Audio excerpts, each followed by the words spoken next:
The ground shook beneath the pounding of hooves, a low rumble that grew until the horizon bloomed with riders. 200 Apache warriors, their faces painted, their lances catching the dying light. At their head rode a man draped in eagle feathers, his eyes locked on the small farmhouse. Tom Callahan froze on the barn steps, every instinct telling him to grab his rifle until he saw his daughter Anna in the doorway, holding the very blanket she'd given a dying Apache 2 days before. Follow my story to the end and comment your city so I know how far it travels. The Wyoming winter had been unkind that year, longer, harsher, and meaner than any Tom Callahan could remember. Snow clung to the earth like it meant to stay until spring forgot to come. On the third morning of February, Tom sent his 12-year-old daughter Anna to check the fence line near the western pasture. She didn't make it that far. Half a mile from the barn, she found the tracks, 2 sets of boot prints, and a trail of dark stains in the snow. She followed them through a stand of pines until she came upon a shape slumped against a fallen log. For a moment she thought it was just another dead calf taken by wolves, but when the figure stirred she saw the truth. A young Apache man, his face pale, his lips cracked, his sides soaked with blood. He opened his eyes just enough to look at her, but no words came. His breath rattled like dry leaves in wind. Anna hesitated only a heartbeat before tugging the heavy blanket from her shoulders. She wrapped it around him, tucking the edges in tight, the way her mother used to when she was sick. "I'll get my pa," she whispered, her voice shaking in the cold air. "Don't you move." When Tom found her 15 minutes later, he stopped dead in his tracks. "Anna?" He said, his voice sharp, stepped back. His eyes stayed fixed on the man. "Apache. Trouble." "He's dying," Anna insisted. "We can't just leave him." Tom's jaw worked as he weighed the dangers. In his mind, he saw smoke on the horizon, heard the old stories of raids and ambushes. Yet here was a boy barely older than Anna, broken and bleeding in the snow. "Help me lift him," Tom muttered finally. They carried the Apache back to the barn, laying him in the loft on a bed of hay. Tom cleaned the wound as best he could with hot water and whiskey, his hands moving with the rough precision of a man who'd stitched more horses than people. The boy winced, but made no sound. When the work was done, Tom leaned back on his heels. "You understand what this means," he said to Anna. She met his eyes. "It means we did what was right." That night, Tom sat by the barn door with his rifle across his lap. The snow outside glittered in the moonlight, and every distant sound made him tense. He expected riders before morning Apache looking for one of their own, maybe soldiers looking for an escaped prisoner. Either way, he knew it would bring danger to his doorstep. Inside, Anna checked on the wounded man every hour. Once she found his eyes open, watching her. "You'll be all right," she told him softly, though she wasn't sure it was true. He closed his eyes again, and Anna returned to her spot on the hay bale, clutching the frayed edge of her missing blanket. Somewhere in the darkness beyond the Callahan ranch, the first faint echo of hooves began to rise. The sound started as a low thump against the frozen earth, so faint Tom thought it might be the wind shaking a loose board on the barn. But as the minutes passed, it grew into a steady rhythm, hoofbeats, many of them moving as one. Tom's hands tightened on the rifle. He stepped outside into the brittle night air, scanning the tree line. Snow reflected the thin moonlight, casting everything in a cold blue glow. Out there beyond the pasture, shadows moved, too large to be deer, too deliberate to be cattle. Anna appeared at the barn door behind him, pulling her coat tight. "Pa." Back inside, Tom said sharply, but she didn't move. The hoofbeats slowed, then stopped altogether. Silence pressed down heavy and unnatural. A moment later, they emerged, riders fanning out across the edge of the field. He counted fast, 20 in the first line, more behind them, and still more spilling from the tree line, until the horizon seemed to fill with them. In the center rode a man in a feathered headdress, his posture straight as an iron rod, his gaze fixed on the barn. Even from this distance, Tom felt the weight of those eyes. Anna's breath caught. "It's them," she whispered. Tom didn't need her to say who. The riders advanced at a slow, deliberate pace, snow crunching under hooves. They stopped a dozen yards from the fence, dismounting in near-perfect unison. Only the leader remained in the saddle, scanning the farmhouse, the barn, and finally settling his gaze on Tom. An older man in a wool coat stepped forward from their ranks, an interpreter, Tom guessed. His voice carried in accented English. "You have someone of ours." Tom's pulse thudded in his ears. Found him half dead in the snow. He's in my barn alive because of us. The interpreter turned to the chief, speaking quickly in Apache. The chief listened, then replied in a tone as calm as it was final. He says the interpreter translated that saving a life is a bond that cannot be broken. The girl who gave him the blanket must come with them. She belongs to his people now. Tom took a step forward, anger stiffening his spine. She's my daughter. She belongs here. The interpreter's expression didn't change. A life for a life. This is the way. Anna moved closer to her father, her hand slipping into his. Her voice was barely a whisper. Pa, I don't want to go. Tom's jaw clenched. He looked from Anna to the long line of warriors, all watching, all armed, and then back to the barn. The boy upstairs had stirred earlier alive, but not out of danger, and here was the price. What if I go in her place? Tom asked. The interpreter spoke to the chief, who considered for a long, silent moment. Finally, he shook his head. The answer came back flat. No. The dead is hers. Tom's mind raced. Any move toward the rifle now would be suicide. The warriors stood too close, too many. From the loft window, the Apache youth appeared, leaning heavily on the frame. His voice was weak, but carried enough for the chief to hear. He spoke a single sentence in their language. Whatever he said made several of the warriors glance at one another. The chief's gaze softened, not much, but enough for Tom to notice. He said something to the interpreter, who stepped forward again. You will come with us too, father of the girl, to ensure her safety. When the debt is resolved, both may return. Tom didn't like it. Every muscle in his body screamed against it. But with Anna clutching his sleeve, her eyes wide in the moonlight, he nodded once. The warriors moved quickly, leading up 2 spare horses. Tom helped Anna mount, then swung into the saddle himself. The chief wheeled his horse, and the column turned, moving in a slow, measured pace back toward the dark tree line. The ranch grew smaller behind them, its roof a lonely shadow against the snow. Tom glanced at Anna. She sat straight back, despite the cold, her jaw set the same way her mother's used to be when facing something she couldn't change. You all right? He asked quietly.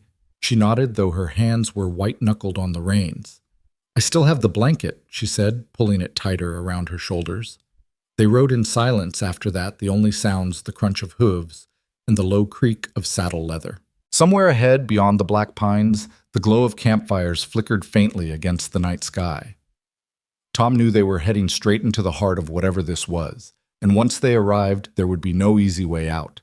The forest closed around them, the moonlight swallowed by towering pines and the thick weave of branches overhead. The trail was narrow, winding, the snow packed hard by countless hooves. The riders kept their formation tight, their movement so smooth it was as if they'd done this ride 1,000 times. Tom's senses stayed sharp.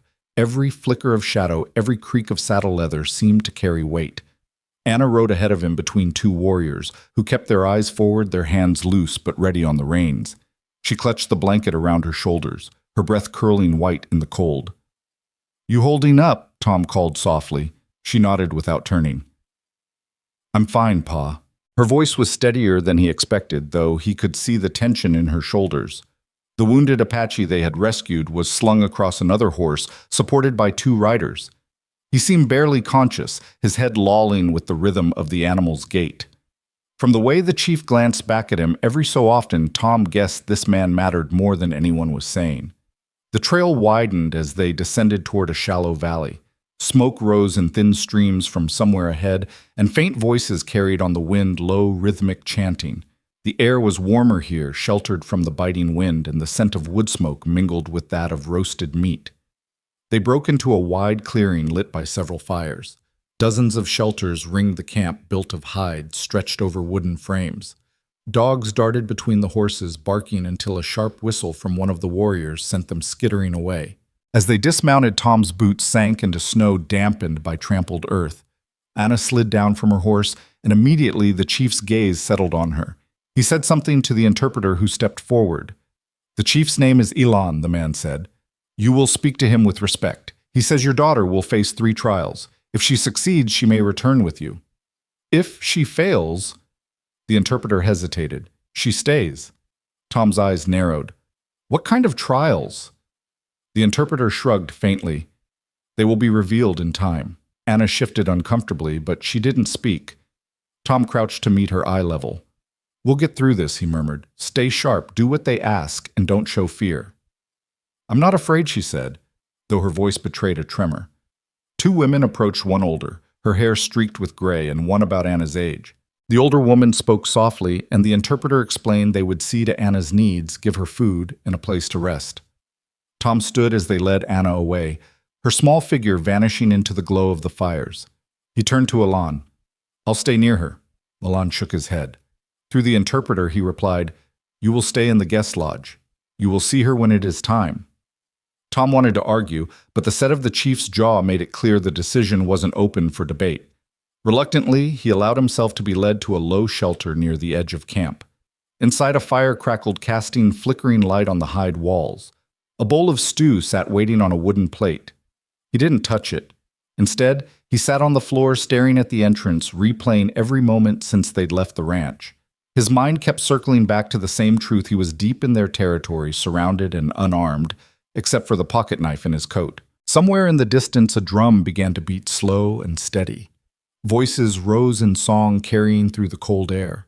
It was not a war chant, but something older, steadier. Tom listened, straining to hear if Anna's voice was among them. Footsteps crunched outside, and the flap lifted. The interpreter entered, his expression unreadable. "The first trial will be tomorrow at dawn. She will have the night to prepare." Tom's jaw tightened. "And if she fails?" The interpreter met his gaze without flinching. "Then the bond remains. She will live among us as one of us." When the man left, Tom leaned forward, resting his elbows on his knees. He thought of the blanket, Anna's last connection to her mother, and of the boy they'd saved.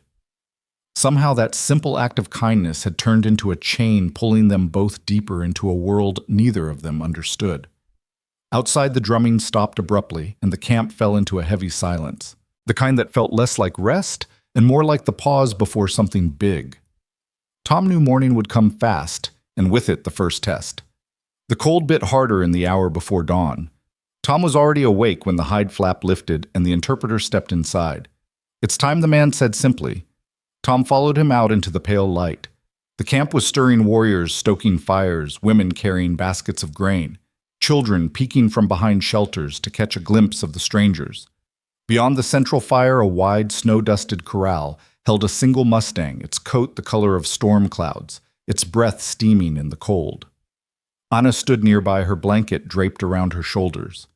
She looked small against the backdrop of warriors, but her eyes found Tom instantly. "You all right?" he asked. She nodded, though her hands gripped the blanket tighter. "They told me I have to ride him." She glanced toward the Mustang. "And not just ride, make him follow me." Tom's brows drew together. "That's not a small thing." Before he could say more, Elon stepped forward, speaking in low, even tones. The interpreter translated. "This is the trial of skill. The horse is wild. If she can earn its trust and ride it before sundown, the first trial is passed." Tom's gut tightened. He'd broken horses before, but it took days, sometimes weeks. "And if she doesn't?" "She fails," the interpreter said flatly. Anna took a step toward the corral, her boots crunching in the snow. The Mustang's ears flicked back, nostrils flaring. When she reached the gate, two warriors swung it open and stepped aside. Tom wanted to call out to tell her to be careful, but he held his tongue. She slipped inside, moving slowly, her gaze never leaving the horse. The Mustang danced sideways, muscles rippling under its coat. She spoke softly, not in Apache, not even in words really, but in the murmuring tone her mother used to use when calming skittish animals. The Mustang snorted, pawed at the ground, but didn't bolt. Minutes passed. The camp gathered around, murmurs rising and falling like wind in the trees. Tom's hands curled into fists at his sides. Anna took another step, then another, her blanket slipping from her shoulders and pooling in the snow. She extended a hand, palm up. The Mustang's head jerked back, then forward again. Curiosity winning over fear. When its nose brushed her fingers, Tom let out a breath he hadn't realized he was holding. From there, the change was slow but steady. She walked beside the Mustang in a loose circle, her hand brushing its neck. Eventually, she swung a leg over its back in one smooth motion. The Mustang tensed, but didn't throw her. By the time she rode it toward the corral gate, the murmurs had turned to approving nods. Ellen himself stepped forward, placing a hand on the Mustang's neck before looking at Anna.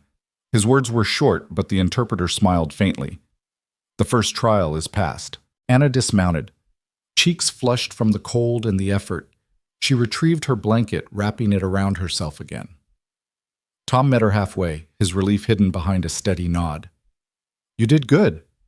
"I remembered how Ma used to calm the new colts," she said quietly. "I just pretended this was one of ours." Before Tom could answer, the interpreter spoke again.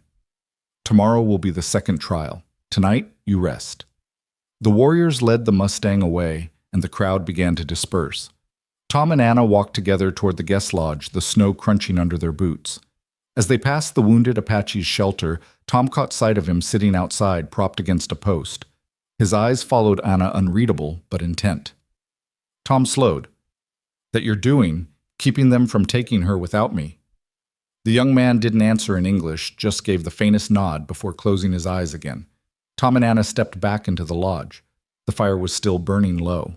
She sank onto the furs, exhaustion settling over her. Tom sat beside her, staring into the flames. "You think they'll make the next one harder?" she asked. "Yes," he said without hesitation. "But you'll be ready." Outside, the wind picked up, rattling the lodge walls. Somewhere in the camp, a drum began again, slower this time, more deliberate. Tom knew it meant they were already preparing for whatever came next. Dawn came with a sky the color of hammered steel and a wind that cut straight through wool and hide. Tom was already awake, feeding more wood to the small fire, when the interpreter's shadow filled the doorway. "It's time," he said, just as he had the morning before. Anna stirred under her blanket, blinking at the cold air that rushed in. She pulled it tighter around herself as she sat up. "What's the trial today?" she asked. The interpreter's eyes moved from her to Tom before answering. "The trial of courage. She must cross the sky bridge and bring back what is on the other side." Tom frowned. "Sky bridge." The man gave a short nod toward the ridge that loomed to the north. "A rope bridge. Old. The canyon beneath is deep." Anna swallowed, but her chin lifted. "What's on the other side?" The interpreter didn't answer directly. "A pouch. Medicine for the wounded. You will know it when you see it." Tom stood. "She's just a child. She is the one who gave the blanket." The interpreter replied, his tone firm. "The courage must be hers." Minutes later, they were walking through the camp toward the ridge, Elon and several warriors leading the way. The wounded Apache youth was there too, supported between two others, his gaze never leaving Anna. The trail up the ridge was steep and narrow, the snow packed hard by years of use. When they reached the top, Tom's breath caught. The sky bridge stretched across a black canyon, its ropes swaying in the wind, its planks worn and uneven. The drop below seemed endless, the river at the bottom a silver thread far away. Anna stepped forward, her boots crunching on the icy ground. Tom caught her arm. "You don't have to do this, Annie." She looked up at him. "If I don't, they won't let us go home." "I can do it, Pa." Her voice was steady, but her hands trembled as she gripped the rope railing. The interpreter handed her a small torch. "For light. The wind will make it tricky." The warrior stood silent as she stepped onto the first plank. The bridge groaned under her weight, the wind pushing at her like invisible hands. Tom's heart pounded with each step she took, the rope swaying harder the farther she went. Halfway across, the wind howled through the canyon, and one of the planks beneath her boots cracked. She froze, clutching the rope railing tight. "Don't look down," Tom shouted. "Keep moving." Anna shut her eyes for a moment, drew a breath, and stepped past the broken plank. Slowly, plank by plank, she made her way to the far side. When she reached the other end, a small shelter stood just beyond the bridge. She ducked inside, emerging moments later with a leather pouch tied to her belt. The return trip was worse. The wind had picked up, snapping the ropes and rattling the planks. Twice she had to crouch low, clinging to the sides until the gusts passed. Tom's throat felt tight the whole time. When her boots finally hit solid ground again, he pulled her into his arms, the relief almost knocking the breath out of him. Ellen stepped forward, touching the pouch at her side. He spoke in low tones, and the interpreter translated. "The second trial is past. You have shown courage." Anna straightened, though her cheeks were flushed from the cold. "I just kept thinking about Ma," she said to Tom. "How she'd tell me to keep going, no matter how scared I was." The warriors led them back toward camp, the pouch carried now by the wounded youth. He glanced at Anna and gave her a slow nod of acknowledgement, one she returned without words. Back in the camp, the fires burned brighter against the encroaching dusk. The medicine was taken into a large shelter near the center, the chanting of women inside carrying on the wind. Tom guided Anna back to their lodge, but before they stepped inside, the interpreter paused. The final trial will be tomorrow. It will be the most difficult. What is it? Tom asked. The man's eyes lingered on Anna for a long moment before he answered. The trial of sacrifice. She must give what she values most. Anna's fingers tightened on her blanket, the frayed edges brushing the snow. The night before the final trial, sleep didn't come easily. Tom lay on the furs, staring at the faint glow of the fire, listening to the quiet rhythm of Anna's breathing beside him. Every so often, the wind rattled the lodge walls, and he'd think of the interpreter's words, "She must give what she values most." He already knew what that meant. He'd seen the way Anna clutched her mother's blanket, even when she worked or slept. It was more than just warmth to her. It was a piece of the woman they'd lost, the only thing left that still carried her scent, faint but lingering. In the dark, he whispered, "Anna."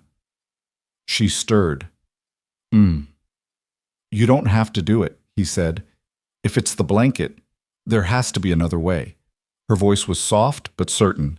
"Ma always told me, doing the right thing isn't about what's easy. It's about what you're willing to give up for someone else." Tom closed his eyes. "I just don't want them taking it from you." "They won't take Ma from me," Anna murmured. "Not really." Before he could answer, the first drumbeat rolled across the camp slow and deep, calling them to the central fire. The morning sky was heavy with low clouds, the air sharp with the promise of snow. Warriors and elders gathered in a wide circle. At the center, Elan stood beside the interpreter, a low wooden platform at his feet. Anna walked forward with the blanket draped over her shoulders. Her steps were steady, but Tom could see the way her fingers tightened around the fabric's edges. The interpreter raised his voice. "The trial of sacrifice is the last. To seal the bond made when you gave life to one of ours, you must now give what is most precious to you. Once given, it will belong to the people forever." Anna's gaze moved over the crowd until it landed on the wounded Apache youth. He was standing now, leaning on a carved staff, his eyes locked on hers. She took a deep breath, then stepped onto the platform. Slowly, she pulled the blanket from her shoulders. The air seemed to still the colors of the worn fabric catching the light from the fire. Tom felt his throat tighten. That blanket had been wrapped around Anna the day her mother was buried. It had been with her through every winter, every night, when the wind howled outside the ranch. Anna held it for a moment longer, her thumb brushing the frayed edge before she turned to Elan. "This belonged to my mother," she said, her voice clear. "She's gone, but she taught me to help someone when they need it most. This blanket saved your warrior's life. If giving it means the debt is paid, then it's yours." She held it out. Ellen accepted it without a word, folding it carefully before placing it in the arms of the young man they'd rescued. The youth's expression softened. He stepped forward, speaking in Apache. The interpreter translated. "He says he will carry it always to remember the one who gave him her warmth when he had nothing left." Anna gave him a small nod, her eyes glistening. Ellen raised his hands to quiet the murmurs around the circle. "The third trial is past, the bond is honored, and the debt is paid. The girl and her father may return to their home." Tom exhaled slowly, the tension in his shoulders easing for the first time in days. But before he could step forward to take Anna's hand, Ellen spoke again, his voice low and serious. The interpreter hesitated before translating. "But there is one more choice," he said.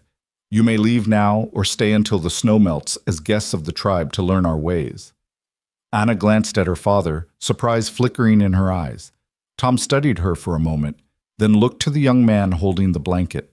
Something unspoken passed between them, a quiet understanding born not of words, but of what they had survived together. The cold wind swept through the clearing, carrying with it the faint scent of wood smoke and pine. Tom knew the decision would have to be made now, with the eyes of the whole tribe watching. Tom's eyes stayed on Anna, reading her face the way he used to when she was little and unsure about a choice. She didn't look scared, just thoughtful, caught between the pull of home and the strange bond that had formed here. The young warrior still held her mother's blanket, the frayed edge resting against his arm. His dark eyes never left hers, and in them was something Tom recognized: gratitude, and maybe the beginning of respect. Ellen waited silent, his hands folded before him. The camp seemed to hold its breath. Finally, Anna looked up at her father. "What do you think, Pa?" she asked. Tom took in the snow-laden trees, the smell of smoke, the quiet order of the people around them. "I think," he said slowly, "that going home means safety. But staying might teach us something we can't learn anywhere else." Her gaze shifted back to the young man. "He almost died, Pa. If it wasn't for us, he wouldn't be standing there. And now, I want to know more about who he is, about all of them." Tom's jaw tightened. "It's not an easy life here. You've seen the cold. You've seen the work." Anna's voice didn't waver. "I've seen worse when we were alone." There was no defiance in her tone, just truth. Tom nodded once, then turned to the interpreter. "Tell Elan we'll stay until the snow melts." The words rippled through the crowd, soft murmurs spreading. Elan inclined his head in acceptance. "Then you will live as we live," the interpreter said. "You will work, eat, and share in our ways." From that day, the rhythm of their lives changed. Tom rose before dawn with the men hauling wood and cutting meat for drying racks. Anna worked alongside the women, learning to grind corn between flat stones, her small hands red from the cold. The young warrior, whose name they learned was Keone, visited often. At first he spoke little, his English halting, but slowly Anna began to pick up words in Apache, and their conversations grew. One evening, while the snow fell thick and silent, Tom found her near the fire listening as Keone told a story. She laughed at something he said, the sound bright against the hush of winter. Tom didn't interrupt, just watched, thinking how strange it was that a few days ago they'd been strangers, and now his daughter's smile came easier in this camp than it had in months. But the peace didn't last. It began with a scout's arrival one brittle morning. He rode hard into camp, speaking quickly to Elan. The interpreter's face tightened as he translated for Tom. "Soldiers are moving this way, a patrol of 12. They've been following tracks in the snow." Tom felt the old knot of tension return. "They're not here for us, are they?" "They may be," the interpreter said. "Or for Keone. He escaped from them after they took him prisoner." Anna overheard, her eyes wide. "If they take him back," Tom cut in, his voice low, "then we won't let that happen." By nightfall, the air in camp was taut. Warriors checked their bows and rifles. Fires burned low, and the elders spoke in quiet tones. Tom helped reinforce the outer line of shelters, the cold biting his fingers until they went numb. As he worked, he caught Keone's eye.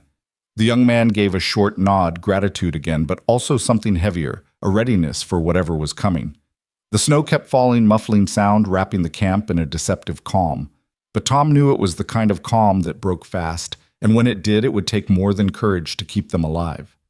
The night pressed down heavy, the snow still falling in slow, deliberate flakes. Every sound in the camp seemed sharper, boots crunching leather, creaking the muffled thump of hooves somewhere beyond the tree line. Tom stood with Elan and 3 other warriors near the northern edge, his rifle slung over his shoulder, the cold air stinging his lungs. "They'll come at first light," Ellen said through the interpreter. "They always think the morning is their ally." Tom's eyes swept the dark shapes of the trees. "Then we make sure it isn't." Anna was by the central fire with the women hands wrapped around a steaming cup of broth. She watched her father's silhouette at the edge of the camp and felt the same gnawing knot she'd felt the day she found Keone in the snow. This time the danger was coming to them. Keone approached, limping slightly, his blanket, her mother's blanket, around his shoulders. "You're cold," he said in slow English. She shook her head. "I'm scared." He considered that for a moment, then nodded. "Good. Scared makes you careful." The first light was still far off when the sound came, faint but growing, the rhythmic crunch of many boots over snow. The warriors melted into the tree-line, rifles and bows ready. Tom crouched behind a fallen log, Anna hidden further back with one of the older women. Through the dim gray of dawn, figures emerged, 12 soldiers in blue coats, rifles at the ready. Their leader, a stocky man with a thick mustache, called out, "We're here for the prisoner. Hand him over and no one gets hurt." Tom exchanged a glance with Elan. The interpreter stepped forward, voice steady. "There is no prisoner here." The mustached officer snorted. "We tracked his blood and footprints to this camp. You're harboring an escaped Apache killer." Anna's fists clenched around the hem of her coat. Keone didn't move from his place by the fire. His face calm, but his eyes sharp. "You'll have to go through me to take him," Tom said, stepping into view. The officer's lip curled. "You're no part of this. Move aside before you get hurt." Tom's voice was flat. "Not gonna happen." The air tightened like a drawn bowstring.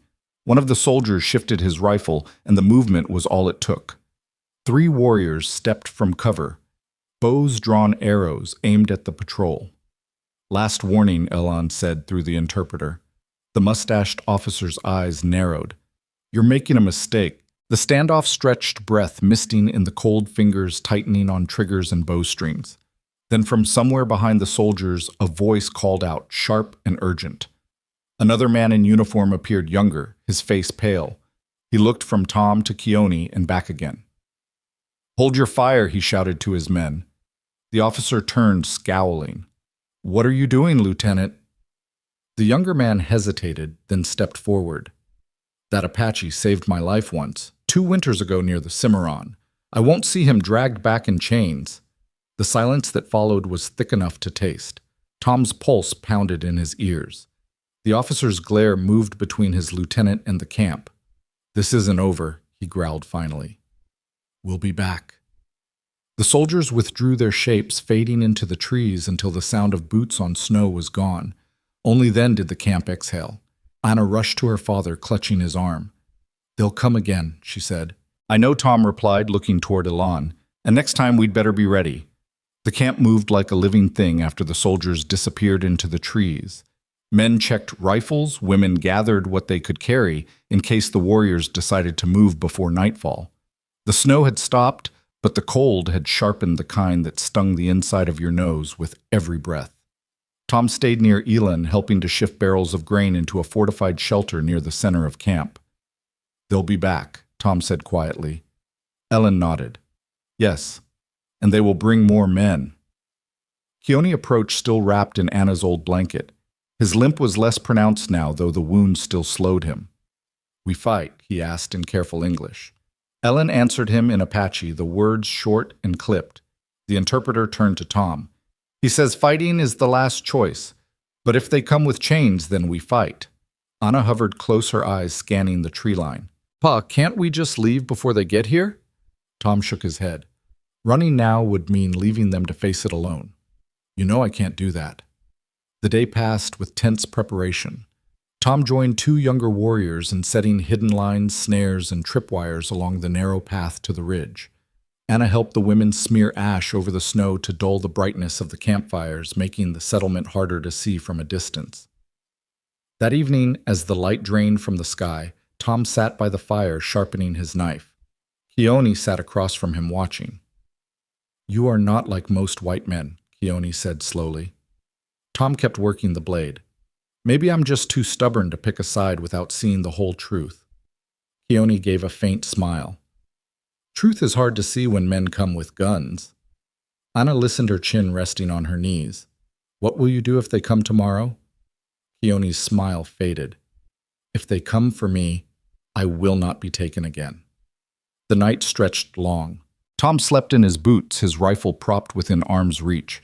Sometime past midnight, the low call of a scout reached the camp, a signal. Everyone was awake instantly. Warriors moved to their posts, women gathered the children into the central lodge. Tom slipped out with Elan, crouching near the outer line. Through the moonlight, he saw movement, a shadow slipping between trees, then another. But these weren't soldiers. 3 figures emerged into the open, hands raised. They were wrapped in army blankets, faces hollow with exhaustion. The interpreter whispered, "They are scouts from another band. They say the soldiers have camped 5 miles away. They are waiting for reinforcements." Tom exhaled slowly. That meant they had maybe a day 2 at most before the fight came to their doorstep. Back at the fire, Anna waited, her eyes searching her father's face. "What did they say?" "They're coming," Tom told her, "and this time they'll be ready for us." The wind picked up, rattling the lodge walls. Somewhere in the distance, a wolf's howl carried over the snow, long and low. It felt like a warning neither of them could ignore. By dawn, the camp was already awake, moving with the silent urgency of people who knew time was running out. Smoke rose in thin, controlled columns from the cooking fires, careful not to give away their position to watching eyes. Tom stood at the ridge with Elan scanning the valley below. The The snow was unbroken in most places, but here and there faint tracks marked where scouts had passed during the night. "They'll strike tomorrow," Elan said through the interpreter. "Before the next storm. Soldiers don't like to fight in deep snow." Tom nodded. "Then tonight is our last chance to set the ground in our favor." They returned to camp where warriors worked in small groups, weaving branches into barriers and hiding pits beneath loose snow. Tom helped reinforce the main lodge walls with logs, remembering the way wind could drive snow hard enough to split wood. Anna moved between tasks, carrying water, helping the women grind meal, and gathering strips of dried meat. Keone found her near the central fire. "You should stay in the big lodge when they come," he said, his English slow but steady. She looked up from her work. "And let everyone else do the fighting?" "No." His brow furrowed. "It will be dangerous." "I've been in danger before," she replied. "And besides, you still have my blanket. You think I'd let you stand out there alone with it?" Keone almost smiled, but the tension in his shoulders stayed. "You talk like a warrior. Maybe I'm learning from one," she said. By midday, the preparations were nearly complete. The interpreter came to Tom with news from the scouts. "The soldiers have split into two groups. One will approach from the ridge. The other will try to circle from the river." Tom frowned. "They're trying to box you in." "That is why we fight on our ground," Ilan said. The sun dipped low, staining the snow in long orange shadows. The camp grew quiet except for the muted crackle of fires. Tom checked his rifle for the third time, the familiar weight of it both comforting and sobering. Anna sat with him, her small hands wrapped around a tin cup of broth. "Pa." "Yeah. Do you think we can win?" He looked into the fire, then at her. "I think winning means getting through it alive, and I'm going to make sure you do." Night fell heavy. The stars shone cold and sharp, the air so still Tom could hear the faint groan of trees shifting under frost. Scouts slipped in and out of camp, reporting movements in the distance. Sometime past midnight, a low whistle cut through the stillness. Warriors rose without a word, slipping to their positions. Tom crouched behind the log barrier near the ridge, Anna beside the women in the central lodge, just as they'd agreed. Through the darkness, shapes emerged at the tree line, silent, careful rifles catching the faint glint of moonlight. Tom's heart pounded as he counted them. Too many. A shout rang out from the far side near the river. The second group had arrived earlier than expected. The camp was surrounded. Elan's voice cut through the cold. "Hold until they commit." The first shot cracked the night wide open.